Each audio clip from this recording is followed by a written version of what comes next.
ദൈവത്തിൻ്റെ അതിപരിശുദ്ധമായ നാമം വാഴ്ത്തപ്പെടുമാറാകട്ടെ. ഇന്നത്തെ ബൈബിൾ വായനാ ഭാഗം 2 പത്രോസ് 3:9. ചിലർ താമസമെന്ന് വിചാരിക്കുന്നത് പോലെ കർത്താവ് തൻ്റെ വാഗ്ദത്തം നിവർത്തിക്കുന്നതിൽ താമസിക്കുന്നില്ല. ആരും നശിച്ചു പോകാതെ എല്ലാവരും മാനസാന്തരപ്പെടുവാൻ അവൻ ഇച്ഛിക്കിയാൽ നിങ്ങളോട് ദീർഘക്ഷമ കാണിക്കുന്നതേയുള്ളൂ. ക്രിസ്തുയേശുവിൽ ഏവർക്കും സ്നേഹവന്ദനം. ഇവിടെ സൂചിപ്പിച്ചിരിക്കുന്ന വാഗ്ദത്തം എന്നത് യേശു ക്രിസ്തുവിൻ്റെ 2ാം വരവിനെയും അവസാന ന്യായവിധി ദിവസത്തെയും സൂചിപ്പിക്കുന്നു. ദൈവത്തിൻ്റെ വാഗ്ദാനമാണ് ക്രിസ്തുവിൻ്റെ ഭൂമിയിലേക്കുള്ള തിരിച്ചുവരവ്. എന്നാൽ ക്രിസ്തു തിരിച്ചു വരാത്തതിനാൽ ആദിമസഭയെ പരിഹസിക്കുന്നവർ ഉണ്ടായിരുന്നു. വാഗ്ദത്തം എവിടെയെന്നും പിതാക്കന്മാർ നിദ്ര പ്രാപിച്ചത് മുതൽ സകലവും സൃഷ്ടിയുടെ ആരംഭത്തിൽ എന്ന പോലെ ഇരിക്കുന്നു എന്നും അവർ പറഞ്ഞു. ഓർക്കുക, ദൈവത്തിൻ്റെ ദീർഘക്ഷമ തൻ്റെ ബലഹീനതയല്ല, പാപികളോടുള്ള അവൻ്റെ കരുണയാണ്.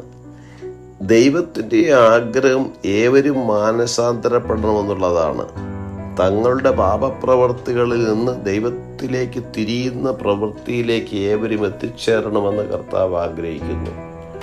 ആയതുകൊണ്ട് കർത്താവിൻ്റെ വരവിന് താമസം ഉണ്ടാകുന്നു.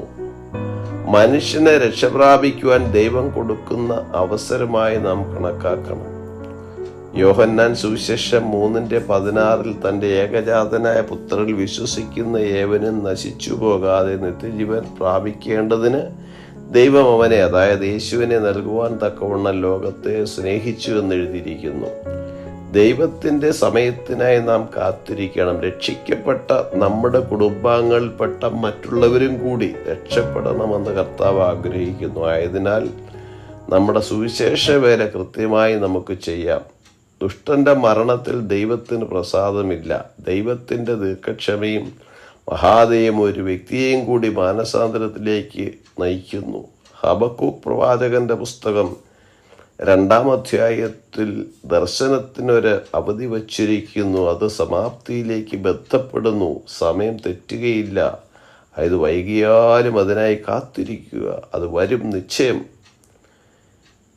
ഏവരുടെയും രക്ഷ ആഗ്രഹിക്കുന്ന, ന്യായവിധിക്കായി ധൃതി കാട്ടാത്ത ദൈവത്തിൻ്റെ മനസ്സത്ര നല്ലതാണ്. ഈ കൃപായുഗത്തിൽ പ്രത്യാശയോടെ യേശു ക്രിസ്തുവിൻ്റെ വരവിനായി നമുക്ക് കാത്തിരിക്കാം.